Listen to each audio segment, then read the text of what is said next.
요한복음 1장 1장에 보면 태초에 말씀이 계시니라. 이 말씀이 하나님과 함께 계셨으니 이 말씀이 곧 하나님이라. 이 말씀이 곧 하나님이라. 아멘.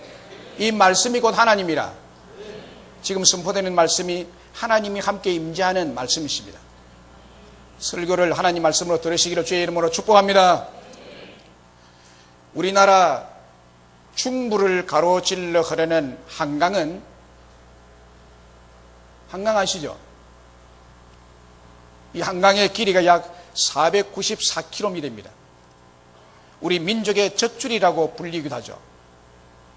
이 한강은 강원도에서 시작해서 황해로 흘러들어가는 거대한 강입니다. 그런데 이 강의 발원지, 이 강의 시작 지점이 어디냐? 강원도 태백에 있는 금룡소라는 곳입니다. 금룡소에서 시작된 강입니다. 이 금룡소라는 곳은, 소라는 것이 조그만 연못이라는 뜻이죠. 금룡소는 둘레가 20m 정도 되는 계곡에 자리 잡고 있습니다. 거기서 가뭄과는 전혀 상관없이 하루에 2000톤의 물이 솟아나온다고 합니다. 그것이 계속 모여서 한강 물줄기를 만든 것입니다. 그런가 하면 낙동강은 우리나라 영남지방을 가로질러 남해로 이어지는 길이 506km가 되는 남한에서는 가장 긴 강이 낙동강입니다. 낙동강의 발원지도 역시 강원도 태백에 있는데 황지연못이라는 곳입니다. 이 연못의 둘레가 100m 정도 되는 곳에 있는데 이곳에서 사시사철 매일 5,000톤이 되는 물이 솟아난다고 합니다. 매일 5,000톤의 물이 솟아나서 계속해서 공급이 되니까 이것이 낙동강을 이루게 되었습니다. 그 작은 계곡과 연못에서 물이 솟아나서 개천을 이루고 개천이 큰 강을 이루어서 결국 바다까지 그 물이 흘러가는 것입니다. 이 강물이 국제도시인 서울을 만들었습니다. 이 강물이 국제도시인 부산을 만들고 거대한 산업을 발전시켜 왔습니다. 또 우리의 식수나 공업용으로 사용되는가 하면 농경지에 흘러 들어가서 모든 농산물의 수확을 넘치게 거두어 들이도록 이 물이 역사하는 것입니다. 세계의 4대 문명이 일어난 것도 강 주변입니다. 강이 흘러야 됩니다. 강이 흐르는 곳에 문명이 발달했습니다. 농업이 발달하고 공업이 발달하고 도시가 발달했습니다. 만약에 이 강물이 메마른다면 도시가 황폐해지고 식수 문제에서부터 시작해서 농경지에 큰 타격을 입을 것입니다. 우리 몸도 70%가 수분으로 되어 있는데 이 물을 마시지 않으면 안 됩니다. 이 수분이 조금이라도 부족하면 목이 마르게 되고 무기력하게 되고 몸이 피곤하게 되고 만병의 원인이 된다고 합니다. 여러분 물을 많이 마시기를 바랍니다. 그러므로 물은 곧 우리에게 생명입니다. 또한 우리의 삶의 풍요를 결정하는 결정적 요인입니다. 오늘 본문에서도 흐르는 강물을 말하고 있습니다. 본문에 나타난 강물은 아주 특별한 강물입니다. 12절의 말씀을 보면 강 좌우가에는 각종 먹을 실과 나무가 자라서 그 잎이 시들지 아니하며 실과가 끊이지 아니하고 달마다 새 실과를 맺으리니 그 물이 성소로 말미암아 나오리라. 그 물이 성소로 말미암아 나오리라. 할렐루야. 물의 근원지, 물의 발원지가 성소, 곧 성전, 교회인 것을 말씀하고 있습니다. 그 물이 성소로 말미암아 나옴이라고 했습니다. 성전에 우물을 판 것도 아니고 성전에 우물을 파는 기계로 봉을 꼽아서 구멍을 뚫은 것도 아닌데 성전 문지방에서 물이 흘러나오고 있습니다. 그 물이 모여서 큰 강을 이루어 흐르고 있다고 말합니다. 한강과 낙동강과 같은 큰 강을 이루어 흘러가고 있습니다. 오늘 본문의 말씀은 성전 곧 교회에서 역사하시는 예수님의 영, 성령님의 역사를 강물의 환상을 통해서 계시해 주는 본문의 말씀입니다. 하나님은 우리에게 축복을 주시기 위해 이 땅에 자신의 아들의 피를 흘려 교회를 세워 주셨습니다. 하나님은 이 땅에 교회를 세우신 줄로 믿습니다. 그래서 하나님은 교회를 통해서 은혜를 주시고 교회를 통해서 일을 하시고 교회를 통해서 죽은 영혼을 살려내는 것입니다. 교회를 통해 사람을 윤택하게 하고 교회를 통해 사람을 성공자로 세우십니다. 할렐루야. 이 사실은 세계사를 통해서 확인할 수 있습니다. 제가 이렇게 말하니까 잘 믿어지지 아니하시죠? 제가 세계사를 이야기하겠습니다. 세계사를 보면 교회의 방향 따라서 한 나라와 민족의 운명이 바뀌는 것을 볼 수 있습니다. 이걸 잘 보셔야 돼요. 교회가 프랑스에 세워졌을 때 그 나라의 문화와 경제가 바뀌기를 시작했습니다. 프랑스가 대단한 선진국입니다. 교회가 독일에 세워졌을 때 그 야만적인 게르만족이 탁월한 민족으로 우뚝 세우게 되었습니다.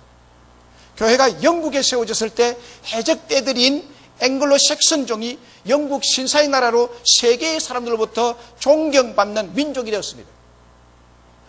영어가 영국에서 이루어진 언어 아니겠습니까? 그리고 이 영국의 청교도들인 퓨리탄들이 통해서 미국의 교회가 세워졌을 때 사람을 잡아먹던 식인종 인디언들이 새 사람이 되어서 세계의 우뚝 선 민족이 되고 세계를 통솔해가는 나라가 된 것입니다. 스위스라는 나라를 모르는 사람이 없죠. 스위스 나라는 90%가 산악지대입니다. 제가 몇 번 가봤지만은 그 나라가 얼마나 산악이 심한지 우리나라 강원도 같아요. 평야가 없어요. 길도 얼마나 좁게 나 있는지 어떤 곳은요 낭떠러지가 바로 있고 길이 바로 옆으로 이렇게 차의 타이어가 경계선에 이렇게 물려서 이렇게 가는데 얼마나 아찔아찔한지 모릅니다. 그럴 정도로 나라가 사랑이 많은 지대입니다. 그러므로 이 나라는 버려진 땅이었습니다. 그러니까 너무나 가난하고 또 게을렀습니다. 이 산에 가봐야 별 것도 없고 산이 다 험하니까 눈이 내리면 사시사철 눈이 모우리에 봉우리에 맺혀져 있고 그러니까 얼마나 게을르고 얼마나 가난한 사람들인데 종교개혁자 칼빈이 세운 장로교회에 의해서 여러분 지금은 세계에서 가장 아름다운 나라, 세계에서 가장 풍성한 나라, 세계에서 가장 부강한 나라로 탈바꿈하게 된 것입니다. 스위스의 국기가 스위스 국기를 아시나요? 그 국기가 교회의 상징인 십자가입니다. 십자가가 그 나라를 이렇게 부강하게 만들었다는 거예요. 토담으로 초가를 짓고 우상 숭배와 가난에 허덕이며 외국 문화를 배척하며 세국 정책을 강력하게 펼칠 때 그때 한국 땅의 토마스 선교사와 아펜셀러 선교사와 같은 복음에 불탄 선교사님을 통해서 순교의 피를 흘리며 그 토대 위에 한국 땅에 교회가 세워졌을 때 5,000년의 굶주린 저주가 끊어지고 일본을 이기고 공산주의를 이 땅에서 물러가게 했던 것입니다. 교회가 한 겁니다. 중국 상해 임시정부를 세웠던 민족의 지도자 김구 선생님이 임시정부 시대를 마감하고 해방이 되어 고국 땅을 밟으면서 첫 연설을 했습니다. 그 연설에서 그는 이런 심각한 말을 했습니다. 이 나라가 잘 되려면, 이 나라가 잘 살려면 경찰서 10개를 세우는 것보다 교회 1개를 세우는 것이 낫다라고 했습니다. 이 말대로 교회가 이 땅에 처음 세워질 당시 우리나라는 세계 4대 굶주림의 나라였습니다. 가장 굶주림이 많은 나라가 우리나라에 속했습니다. 그런데 이 교회를 통해서, 이 대한민국의 교회를 통해서 지금은 세계에서 11번째로 잘 사는 경제 강국을 이루게 됐습니다.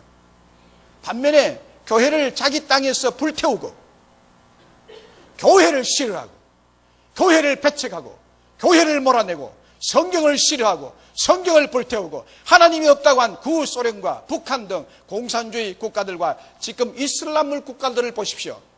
그들은 망했습니다. 망해가고 있습니다. 헐벗고 굶주리고 난민이 되어 지금도 그들은 가난에 시달리고 있습니다. 이 사실은 세계의 역사를 통해서 우리 눈으로 확인하는 부인할 수 없는 사실이잖아요. 믿으시면 아멘. 이건 우리만 알아요. 그렇지 않나 아는 사실이에요. 이건 사실이기도 하고. 교회가 아니면 이런 역사관을 잘 가질 수가 없어요. 에베소 1장 23절에 교회는 그의 몸이니 만물 안에서 만물을 충만하게 하시는 이의 충만이니라 라고 했습니다. 예수님 몸인 교회가 만물을 충만하게 하시는 근원지이고 만물을 충만케 하는 출발점이 되고 만물을 충만케 하는 시작이 된다는 것을 말씀하고 있습니다. 교회는 그의 몸이니 만물 안에서 만물을 충만하게 하시는 이의 충만이니라 했습니다. 오늘 본문 말씀도 성전, 즉 교회를 통해서 모든 충만한 축복이 강물처럼 흘러내려간다는 중요한 계시의 말씀입니다. 교회가 모든 충만한 축복의 근원지인 동시에 통로가 되고 축복의 파이프가 된다는 말씀입니다. 하나님께서 지금으로부터 2600년 전에 에스겔 선지자를 통해서 오늘 이 시대의 성도들이 교회를 통해서 2600년 후에 오늘 이 시대에 교회를 통해서 누릴 모든 충만한 축복에 대해서 예언을 한 말씀입니다. 예언의 말씀이죠. 이 예언의 말씀대로 하나님의 성전인 교회가 서는 곳마다 이 교회를 통해서 모든 충만한 복을 베풀어 주심으로 세계에서 부강한 나라, 세계에서 부강한 민족들이 되게 하는 것입니다. 이것은 성경의 약속일 뿐만 아니라 세계 역사가 성경의 약속 말씀이 그대로 이루어진다는 것을 증명하고 있는 너무나 확실한, 아무도 부인할 수 없는 객관적 사실입니다. 그러면 이 교회를 통해서 우리들에게 나타나는 구체적인 축복이 뭡니까? 오늘 본문에서 구체적인 축복을 뭐라고 말씀합니까? 그 축복은 장대케 하시고 번성케 하시는 성령 하나님의 축복입니다. 9절 말씀, 이 강물이 이르는 곳마다 번성하는 모든 생물이 살고 또 고기가 심히 많으니 장대한 축복. 이 물이 이르는 곳마다, 강물이 이르는 곳마다 세계의 문명이 일어나듯이 이 물이 이르는 곳마다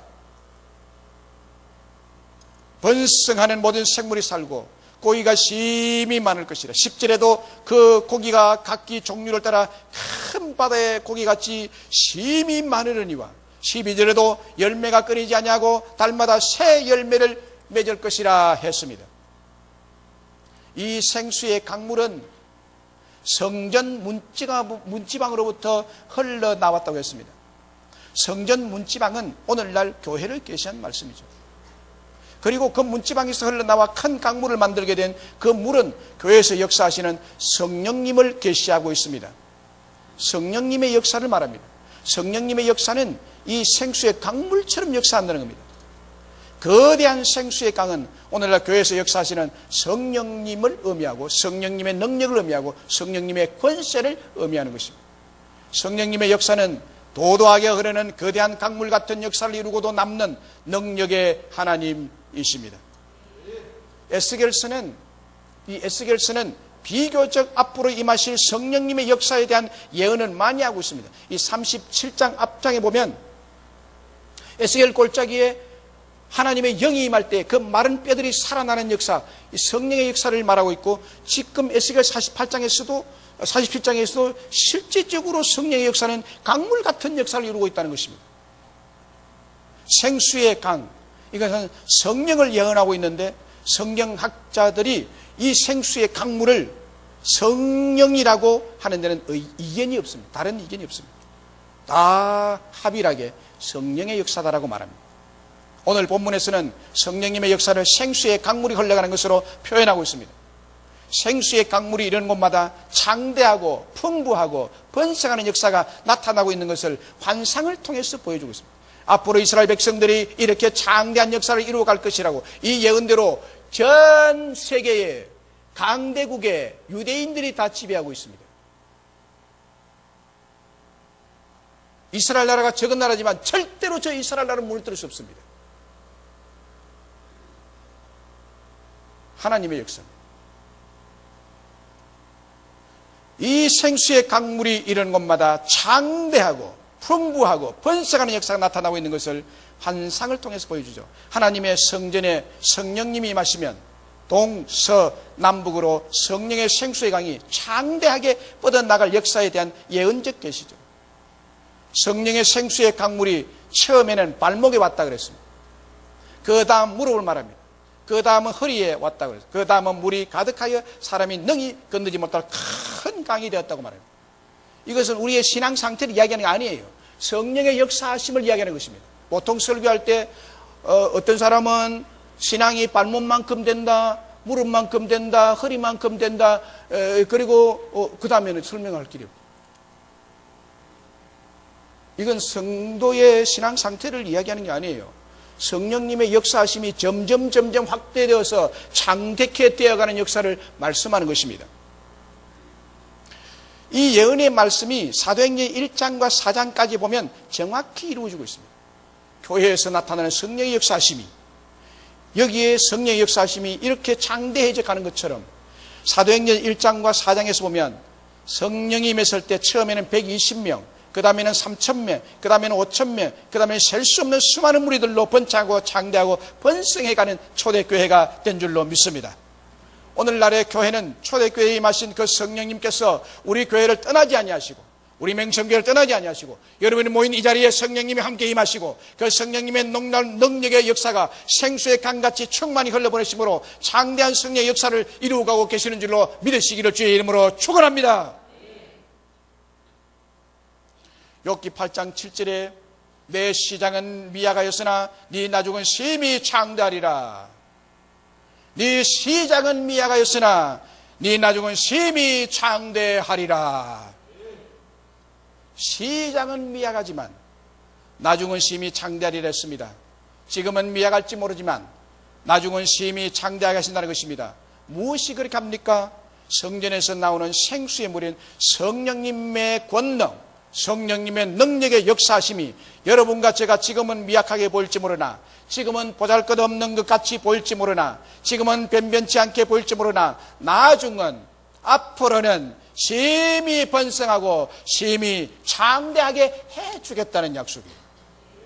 믿으시기를 주의 이름으로 축복합니다. 6.25 전쟁이 막 끝난 1950년대에 저의 어머님은 저를 낳으셨습니다.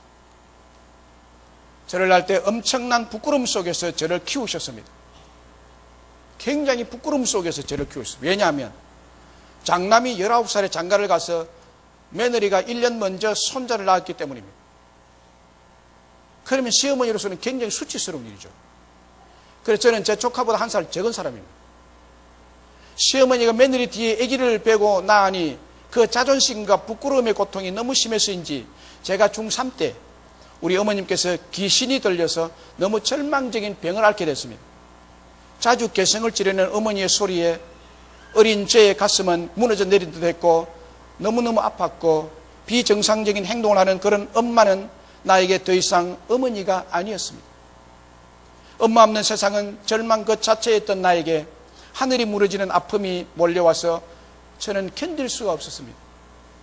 어머님을 고쳐야 할 텐데 치료할 방법이 없습니다. 육신적인 병이라면 병원에 입원하면 되잖아요. 그런데 귀신이 들려서 정신의 이상을 일으키니까 비정상적인 행동을 하게 되니까 다른 치료책이 없습니다. 그래서 무당을 데려 구슬하니까 우리 어머님이 무당이 되어야 된다고 그랬어요. 무당이 되어야 정상으로 돌아온다고 그랬어요. 그 말에 온 가족이 깜짝 놀랐어요. 가족회의 결과 우리 동네에 있는 교회에 가면 귀신을 뗄 수 있다는 반가운 복음을 듣고 온 식구가 어머님을 모시고 교회에 가게 됐습니다. 이래서 제가 교회에 첫 발을 디디게 된 것입니다. 교회라는 곳에 생전 처음 갔는데 모든 것이 낯설고 생소했고 강대상 위에 있는 의자는 뾰족하게 장식이 된 의자가 있었는데 그 의자 위에 뾰족한 곳에 천사가 앉는 자리다라고 제 눈에 보였어요. 아, 저기는 천사가 앉는 모양이구나. 아무도 앉아있지 않았는데 의자가 있더라고요. 교회에서는 우리 어머님과 우리 식구들을 따뜻하게 영접해 주었고 아침 저녁으로 어머님에게 찾아오셔서 목사님, 장로님들, 권사님들, 집사님들이 한만 가득히 앉아서 뜨겁게 찬송을 부르고 얼마나 뜨겁게 찬송을 부르는지 저는 지금도 그 찬송 부르는 소리가 제 귀에 쟁쟁해요.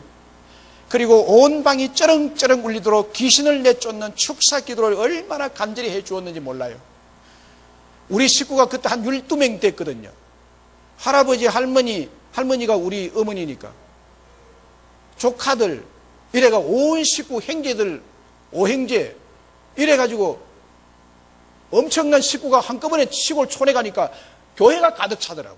그래, 얼마나 기뻐요. 목사님 측면에서, 장로님 측면에서 보니까 이렇게 열 몇 명이 이렇게 와가지고 교회가 가득 차니까 너무너무 기뻐가지고 우리 어머니를 위해서 기도하면요, 그렇게 기쁨으로 가득해서 찬송을 하는 것을 저는 기억하고 있습니다. 어머니 없는 세상에서 나는 살 수 없다는 어린 마음, 제가 막내이기 때문에 어머님의 치유를 위해서 모르는 찬송가, 기도할 줄도 모르는 어린 마음. 중3이 하면 얼마나 할 거예요? 중2보다 높지만은. 중3이 하면 뭘 알겠어요? 기도를 압니까? 기도를 할 줄 압니까? 찬송을 불러야 찬송가 한 번도 부른 적이 없고, 유행가를 부르려면 자신이 있죠.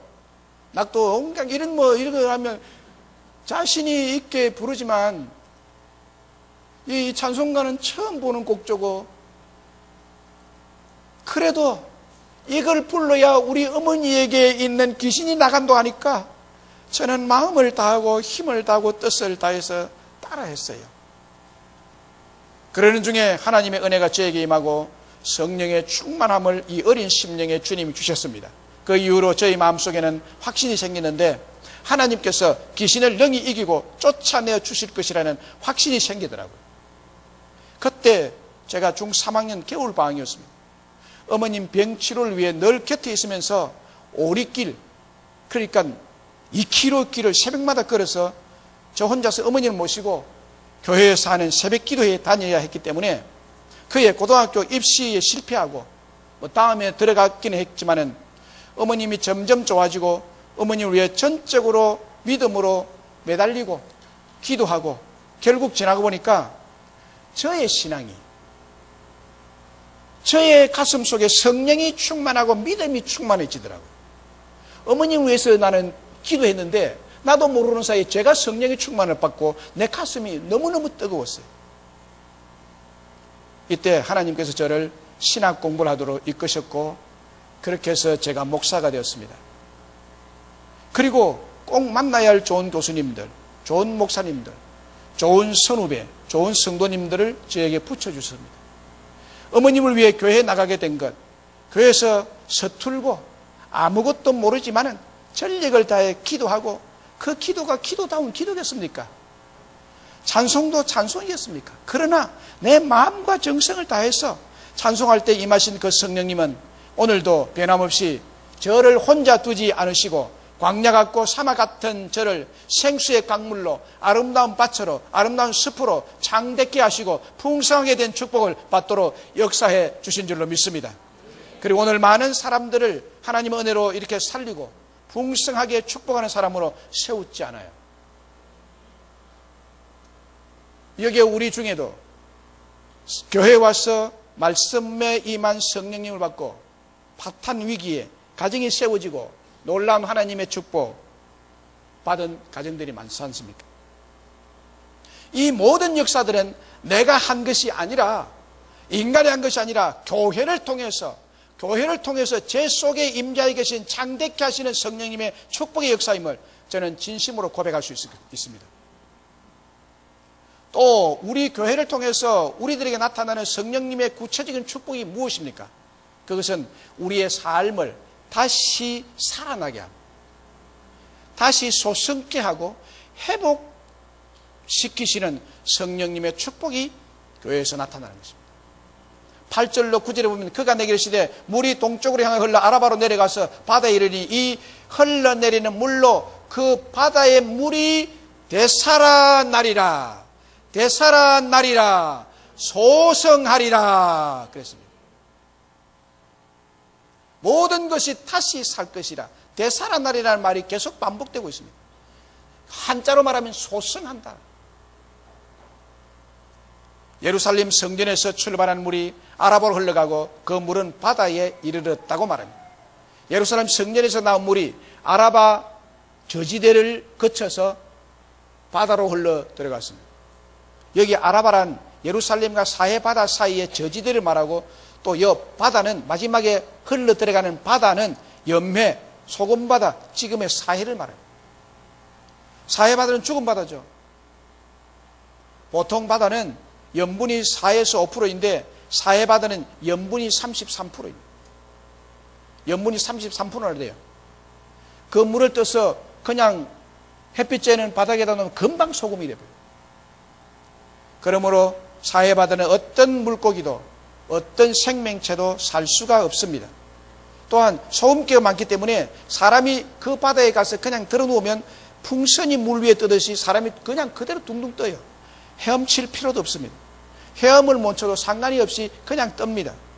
소금기가 많기 때문에 누구나 몸이 뜨는데, 그런데 이 죽은 바다에 성전에서 흘러난 물이 흘러 들어가거나 죽은 바다가 이 물이 흘러 들어가면 변화가 일어나게 되는데, 이 죽은 바다가 치유를 받고 다시 살아나고 소성케 된다는 말입니다.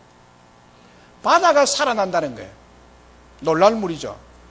물이 닿는 곳마다 죽었던 것이 살아나는 역사가 일어날 것이라고 말합니다. 여기서 사해바다는 뭘 의미하느냐면 사람들의 마음과 삶을 의미하는 것입니다. 성경은 비유로 많이 기록되어 있거든요. 흘러내리는 강물은 교회에서 역사하시는 성령의 역사를 비유하고 있고요. 여기에 바다는 사람의 마음을 이야기합니다. 사해 바다를 이야기하는데 죽은 마음입니다. 살아있으나 죽은 사람. 살아있으나 영혼이 죽고, 살아있으나 마음이 죽고, 살아있으나 삶이 죽어있는, 심령이 썩어있는 상태를 말합니다. 기쁨이 없고 평안이 없고 삶의 생기가 없고 삶의 의미가 없고 삶의 웃음이 없고 삶의 행복이 없이 그저 그렇게 마지못해서 죽지 못해서 살아가는 상태를 사해바다로 비유한 것입니다.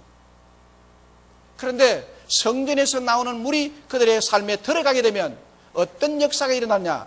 사해바다와 같이 죽어있는 그들의 삶이 치료가 될 줄로 믿습니다. 그들의 삶이 기쁨으로, 평안으로, 웃음으로, 행복으로 생기있게 살아나고 소성될 줄로 믿습니다. 하나님의 역사입니다.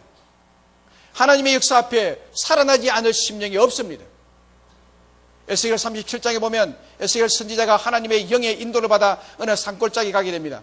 가서 보니까 골짜기에 뼈들이 가득하게 쌓여있는데 너무나 아주 말랐다. 바싹 말랐다. 아주 말랐더라. 이때 에스겔 선지자가 하나님을 대신해서 하나님의 말씀을 그 뼈들을 향하여 대언합니다.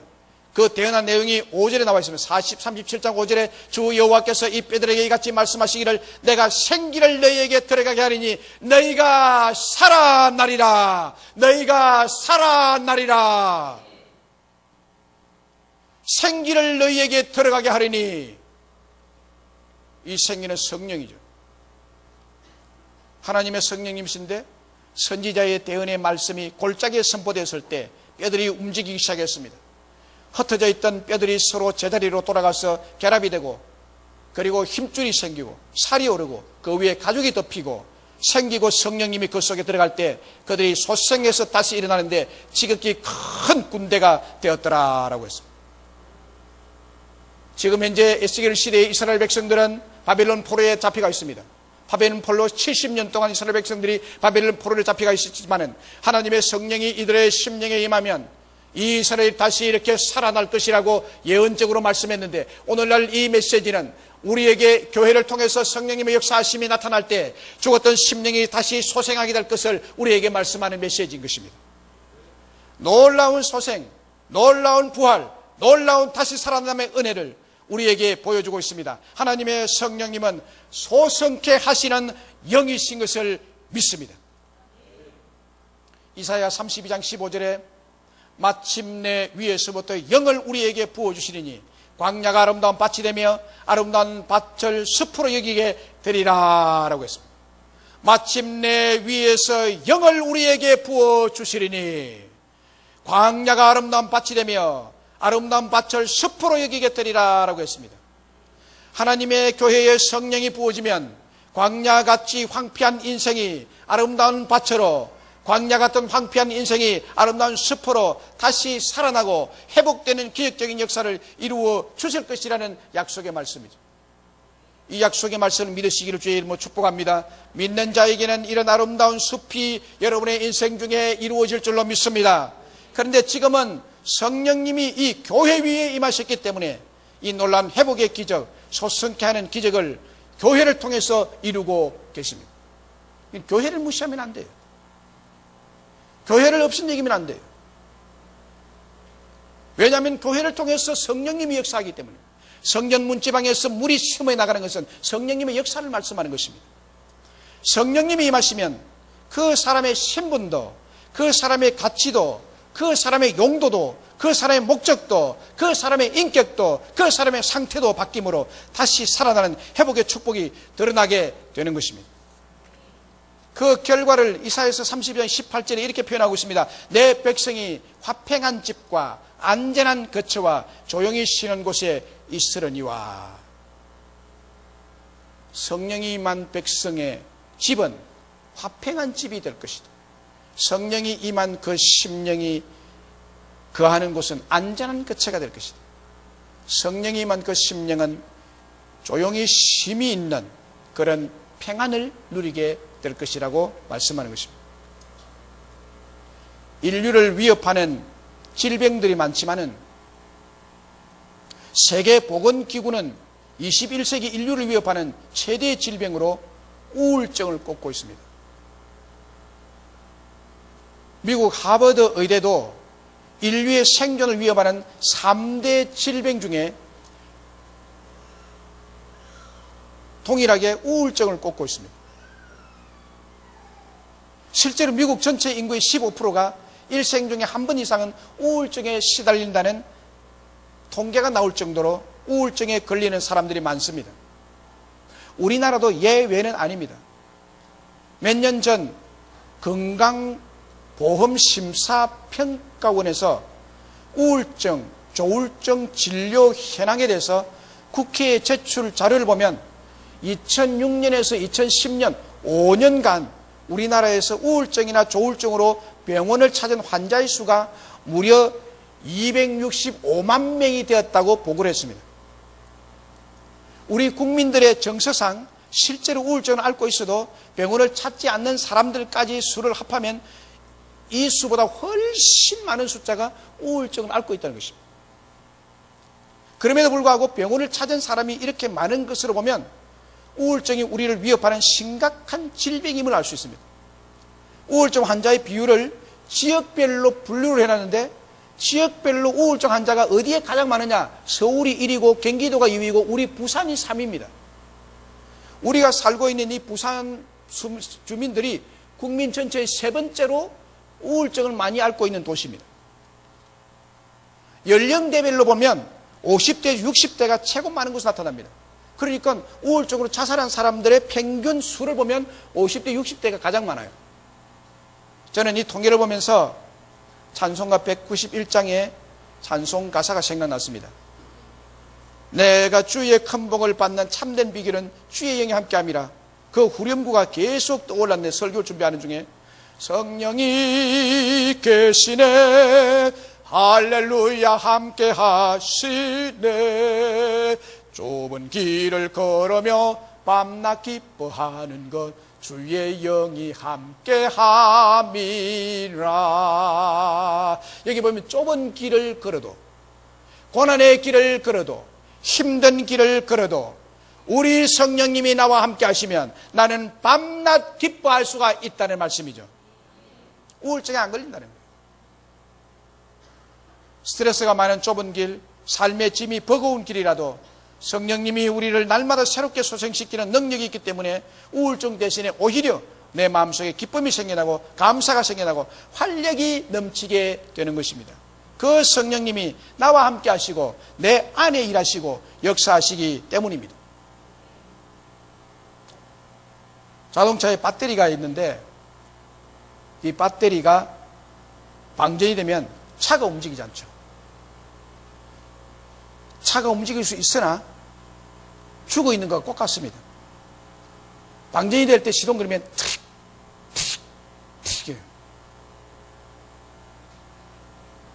꼼짝달싹 못하죠.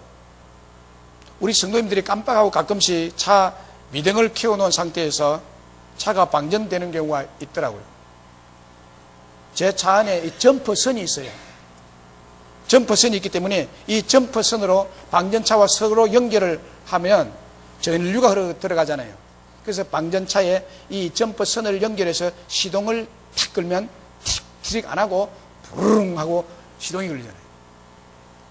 혹시 방전되면 저한테 연락하시기 바랍니다. 제가 5초 내로 가서 차를 시동 걸어 드리겠습니다. 저한테 연락하기가 부담스러우면 보험회사에 연락해서 하면 5분 내로 오죠.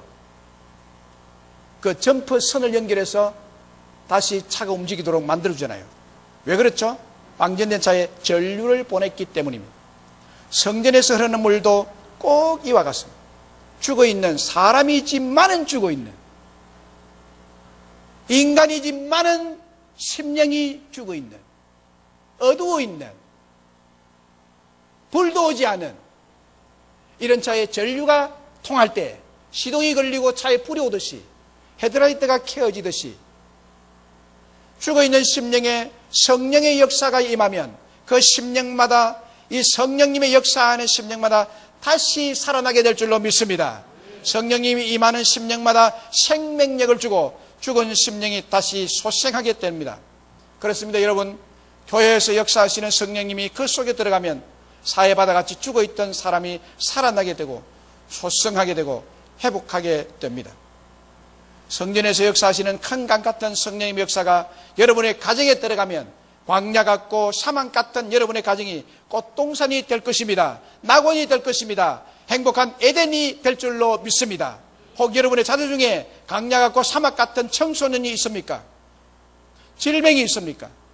불가능의 문제를 안고 계십니까?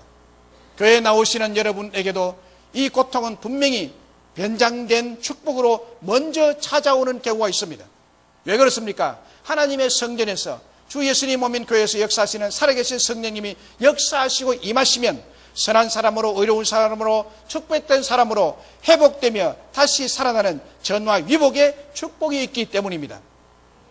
오늘 구절을 보면 이 강물이 이르는 곳마다 번성하는 모든 생물이 살고 또 고기가 심히 많으리니 이 물이 흘러들어가므로 바닷물이 소성함을 얻겠고 이 강이 이르는 각처의 모든 것이 살 것이며 했습니다. 여러분 가운데 사해바다 같이 죽어가는 자가 있습니까? 마음이 쓰리고 마음이 고통스럽고 살기가 힘든 분이 있습니까? 괜찮습니다. 소망이 있습니다. 오늘 이 교회에서 역사하시는 성령님의 말씀은 무엇이라고 말씀하십니까? 창대케 되리라, 소성함을 얻으리라, 각처에서 모든 것이 살아나리라 축복하고 계십니다. 2016년 새해에 성전에서 스며 나오는 강물 같은 성령님이, 성전에서 말씀과 함께 흘러나오는 성령님의 역사가 여러분의 인생을 살려놓을 것입니다. 여러분의 가정을 살려놓을 것입니다. 여러분의 자녀들을 살려놓을 것입니다. 여러분의 직장과 사업들을 살려놓게 될 줄로 믿습니다. 이제 말씀을 맺습니다. 존경하는 여러분, 지금 이 시간 이 교회에 성령님은 여러분들에게 역사하고 계십니다. 성령님은 말씀과 함께 역사하십니다. 이 자리에, 이 경건한 예배의 자리에 역사하고 계십니다. 절망의 골짜기, 사망의 골짜기에 떨어진 이 김 목사를 건져주시고 소생시켜주시고 창대케 하시는 성령님께서 오늘 여러분들에게도 똑같은 축복을 주시기 위해 성령님이 여러분을 만나기를 원하십니다. 성령님이 여러분들을 만나시기를 원하십니다.